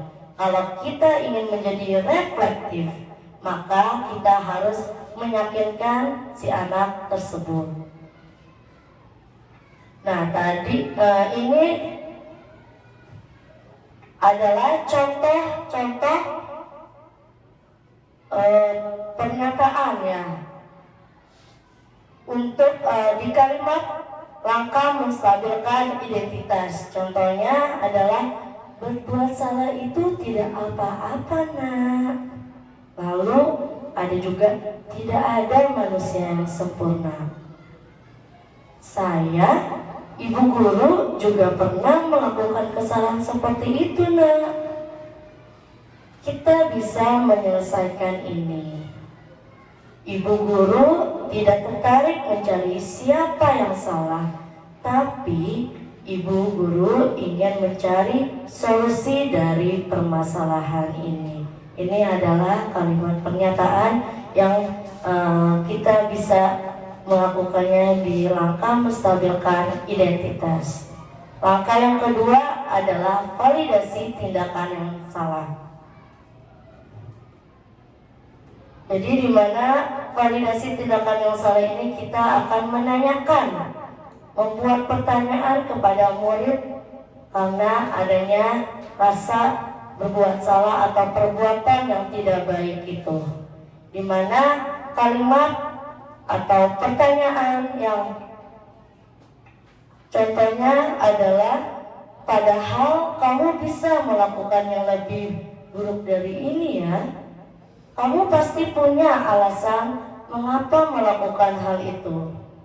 Kamu patut bangga pada dirimu sendiri karena kamu telah melindungi sesuatu yang penting buatmu. Kamu boleh mempertahankan sikap ini, tapi kamu harus menambahkan sikap yang baru. Dan langkah yang ketiga adalah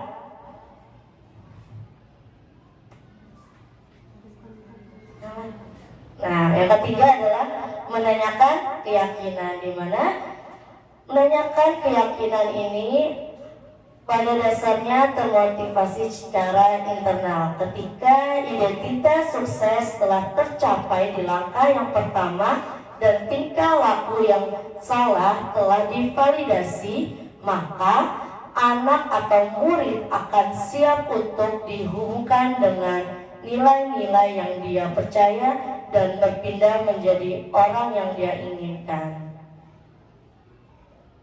Mungkin ini adalah pertanyaan-pertanyaan untuk di langkah menanyakan keyakinan di segitiga restitusi. Kamu masih ingat tidak tentang keyakinan kelas yang sudah disepakati? Apa nilai-nilai kebajikan kelas yang kita telah sepakati? Apa bayangan kita tentang kelas yang ideal? Kamu mau jadi orang yang seperti apa? Ini adalah contoh-contoh pertanyaan yang kita lakukan di langkah menanyakan kelas segitiga restitusi. Baik, mungkin di sini saya akan mengajak ibu guru untuk bermain peran ya. Jadi di mana kasus ini adalah siswa yang datang terlambat ke sekolah. Nah, sebagai ibu guru untuk mengatasi siswa yang terlambat ke sekolah, melakukan segitiga restitusi, mungkin saya akan mengajak Ibu Dwi dan Ibu Ratina untuk bermain peran segitiga restitusi ya. Jadi muridnya ini bernama Saya sebagai Ijul, Bu Lia. Oh ya, jadi muridnya ini bernama Ijul dan gurunya itu oh ya, Bu Ratina ya. Iya. Oke, baik. Silakan, waktu dan tempat kami persilakan.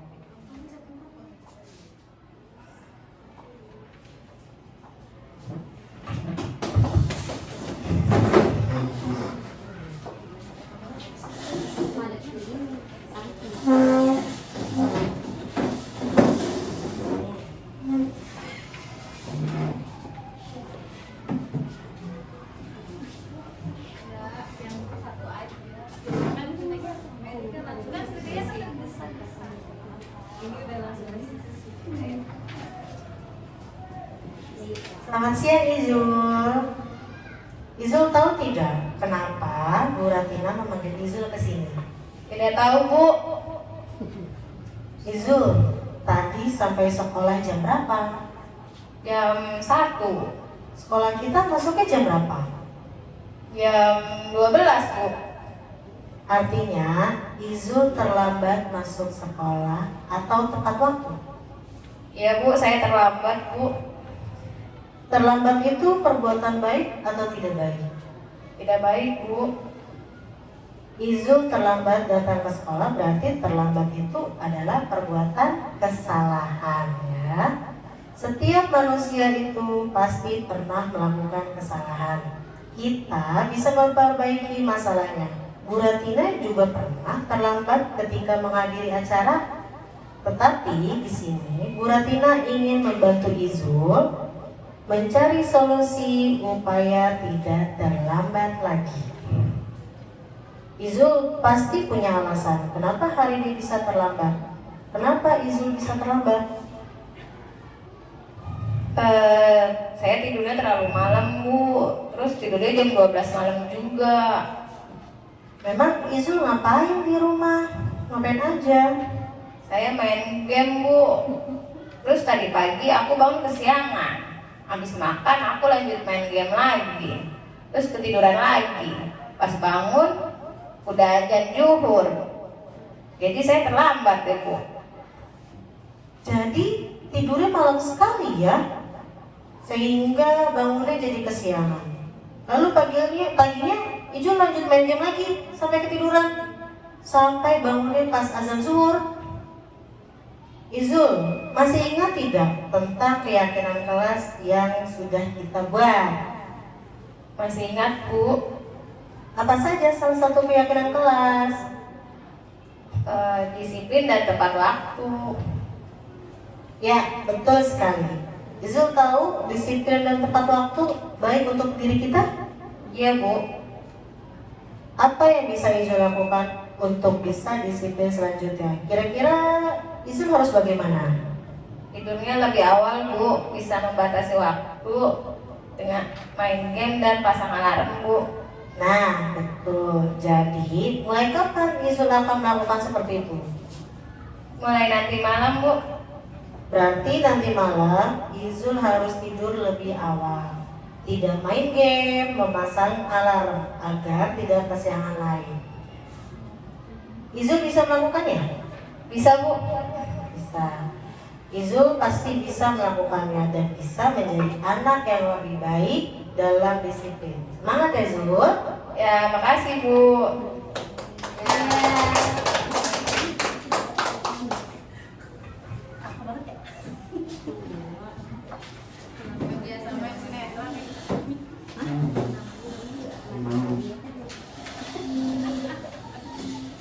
Baik, terima kasih untuk Bu Ratina dan Ibu Dwi yang sudah melakukan berperan yang tadi di mana Bu Dwi menjadi siswa yang terlambat ya, yang bernama Ijul, dan dilakukan segitiga restitusi bersama Ibu Ratina.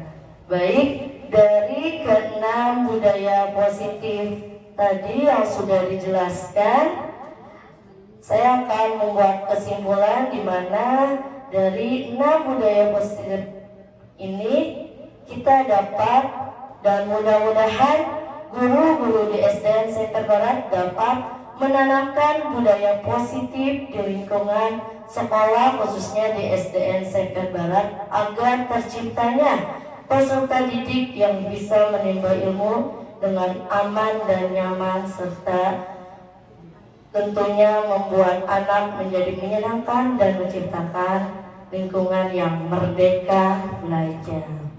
Baik, sekian diseminasi budaya positif dari kami. Kurang lebihnya mohon maaf. Wassalamualaikum warahmatullahi wabarakatuh.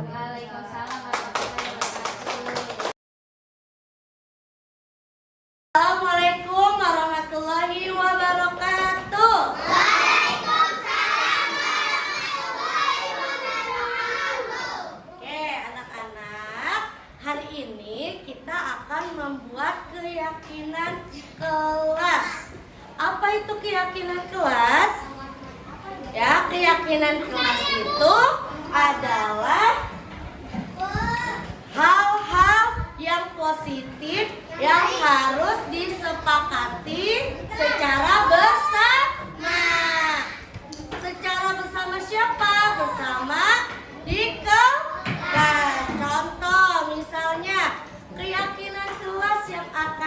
kita buat bersama-sama itu misalnya ada yang harusnya disiplin, datang tepat waktu, apalagi salah satunya lagi tidak boleh berkelahi, harus menghormati guru, tidak boleh mencaci maki,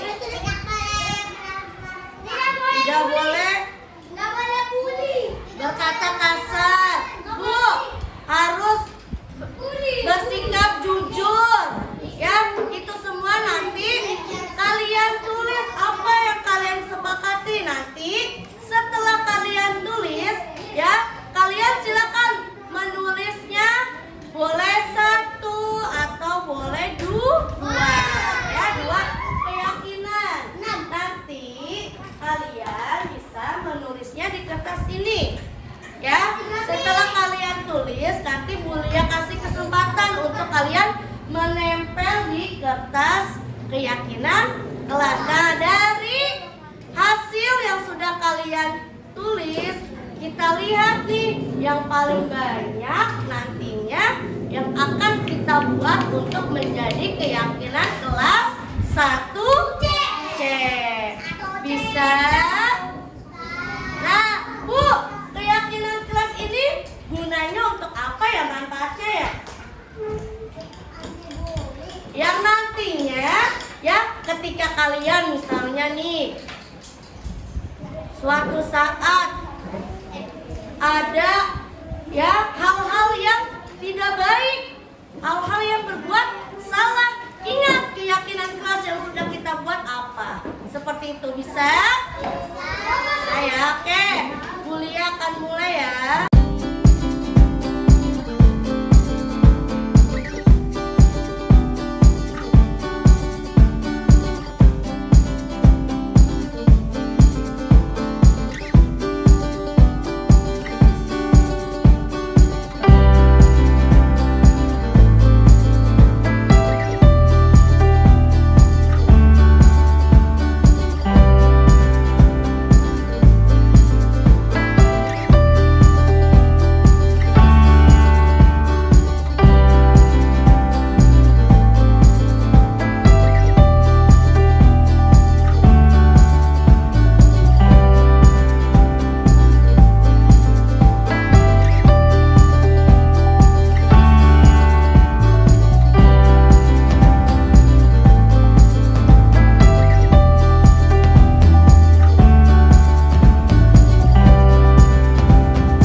menulis, menghormati guru, ada banyak nih.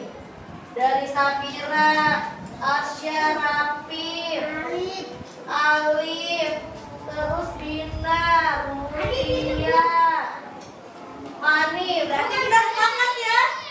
Kita sepakat poin yang kedua adalah menghormati guru.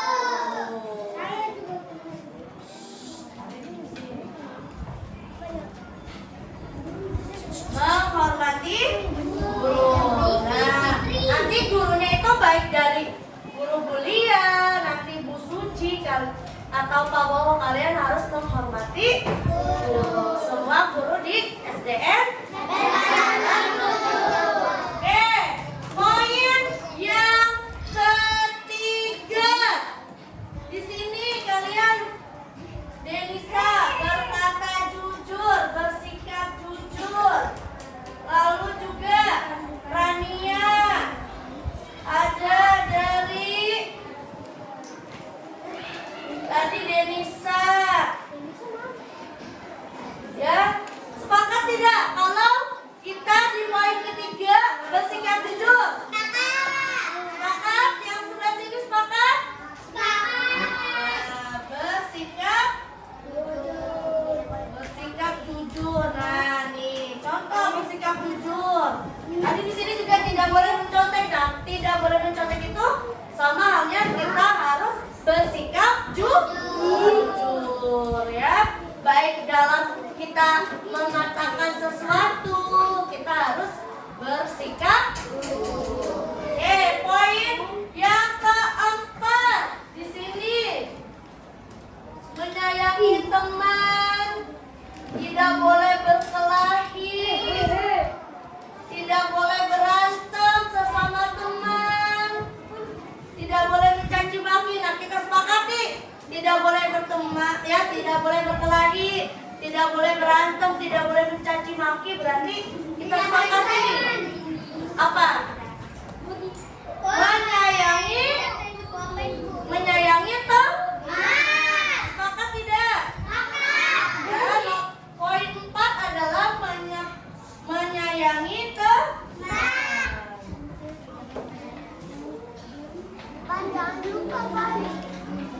Menyayangi teman ya. Lalu poin yang kelima, di sini juga banyak nih dari Binar melaksanakan piket kelas. Lalu juga di sini ada juga dari Sapira, banyak ya mengisi melaksanakan piket kelas. Nah, kalian sepakat tidak kalau kita membuat keyakinan kelasnya poin 5-nya adalah melaksanakan piket kelas sesuai harinya ya. Berarti poin kelima adalah apa? Melaksanakan piket kelas. Sepakat? Yang belakang sepakat tidak? Melaksanakan piket kelas. Nah, poin ke-6 ya. Poin ke-6 adalah di sini banyak nih, tidak boleh membuang sampah. Ini gambarnya pena, sampah, sukma. Tidak boleh membuang sampah sembarangan. Ya, berarti ya Rojak juga nulis tuh, tidak boleh membuang sampah. Berarti kalimat yang positifnya tidak boleh membuang sampah berarti apa? Menjaga kebersihan kelas. Sepakat tidak? Poin yang ke-6. Irfan sepakat? Putra? Ya, dari sini sepakat tidak? Apa tadi? Menjaga kebersihan kelas. Menjaga kebersihan.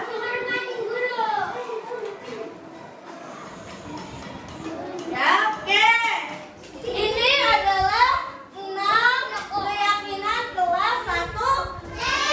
Yuk kita baca bersama-sama. Keyakinan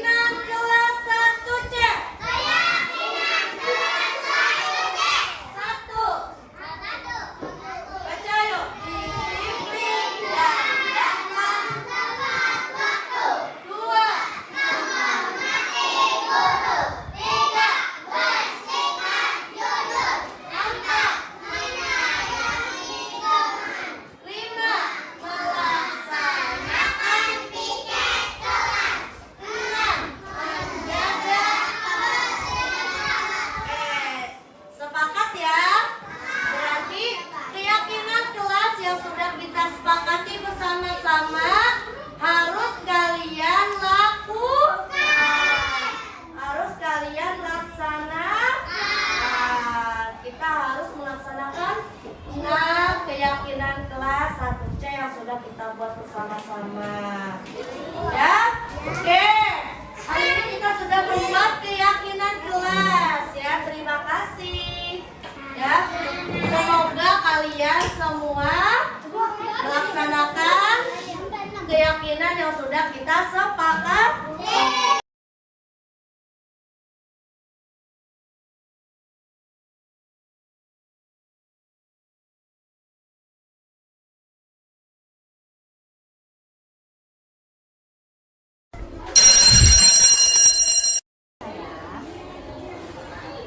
Kenapa kesiangan?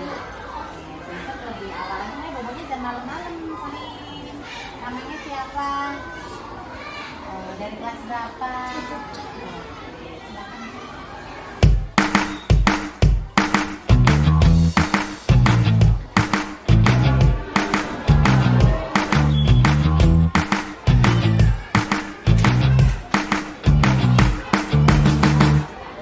Selamat siang Ijul. Ijul tahu tidak kenapa Ijul Ibu Lia panggil ke sini? Ijul tadi sampai sekolah jam berapa? Jam 1. Jam 1. Ijul tahu kita masuknya jam berapa? Jam 12. Artinya Ijul itu hari ini terlambat atau datangnya tepat waktu? Terlambat. Terlambat itu perbuatan yang baik atau tidak baik? Baik ya, Ijul hari ini tadi sudah terlambat datang ke sekolah, berarti terlambat itu adalah perbuatan yang salah.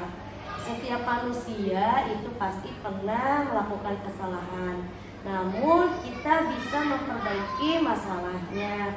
Bu Lia juga pernah kok terlambat ketika menghadiri acara. Tetapi di sini Ibu Lia ingin membantu Ijul untuk mencari solusi supaya Ijul tidak terlambat lagi. Ijul pasti punya alasan kenapa hari ini bisa terlambat. Kenapa Ijul bisa terlambat? Main game di HP. Emangnya Ijul tidur jam berapa? Lalu malam jam 12. Jadinya Ijul bangunnya kesiangan ya? Siangan, namun kita kan masuk siang ya, jadinya Ijul di pagi hari ngapain? Main HP lagi, main game lagi di handphone, jadinya mungkin capek ya, jadinya ketiduran. Ijul ya, tidurnya malam sekali, lalu juga tadi bangunnya sampai kesiangan, lalu juga Ijul tadi adik sudah main game lagi, jadinya ketiduran ya. Namun Ijul itu masihnya tidak keyakinan kelas yang sudah kita buat. Sehingga salah satu keyakinan kelas yang sudah kita buat apa? Disiplin dan tepat waktu. Iya, betul sekali ya. Ijul tahu disiplin dan tepat waktu itu baik untuk diri kita.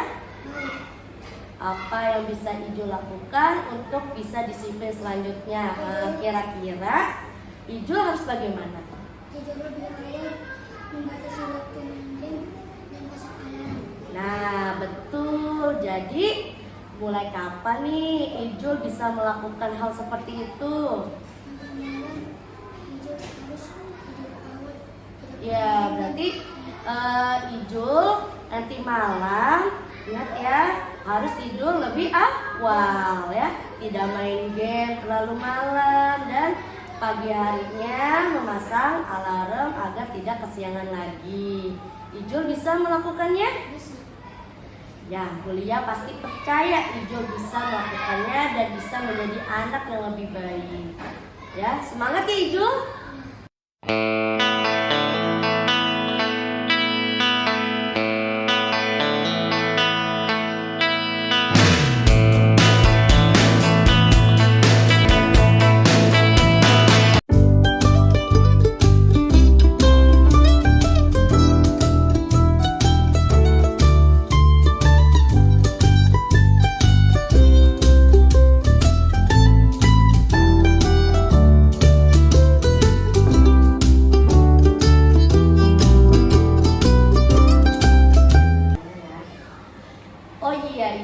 Tadi di jam pelajaran kedua kita kan mengadakan sumatif harian ya. Namun tadi Bulia lihat Ijul ini tengok ke kiri terus nih, nengok ke kertasnya Anjani.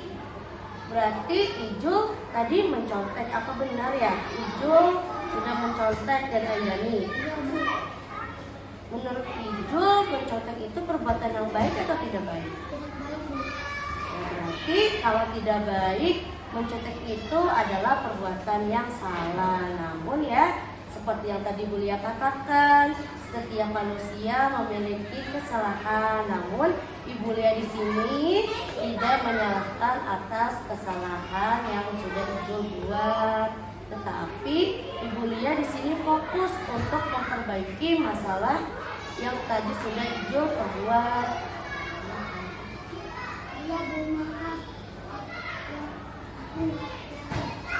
Ya, kamu ya Ijul melakukan tindakan tersebut pasti memiliki alasan kan?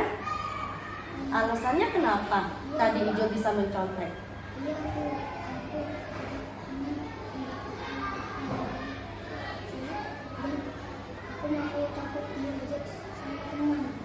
Oke ya, berarti tadi Ijul mengatakan tidak ingin mendapatkan nilai jelek. Lalu juga Ijul malu ya sama teman kalau tidak mendapatkan nilai yang bagus. Berarti Ijul mempertahankan prinsip Ijul yang tidak ingin direndahkan oleh teman Ijul ya. Namun ya untuk perbuatan itu kita tidak baik juga ya. Ijul ingat tidak dengan keyakinan kelas yang sudah kita buat? Ingat Bu, harus menerapkan sikap jujur. Benar ya, harus menerapkan sikap jujur. Apa Ijul yakin sikap jujur itu baik untuk diri kita? Iya Bu. Kira-kira Ijul ingin menjadi orang yang seperti apa? Saya ingin menjadi orang yang jujur dalam melakukan segala sesuatu. Nah, Ijul ingin menjadi orang yang jujur nih dalam melakukan segala sesuatu. Kira-kira apa yang bisa Ijul lakukan dari perbuatan Ijul yang salah tadi? Pertama, aku akan meminta maaf kepada Anjani karena sudah menyakiti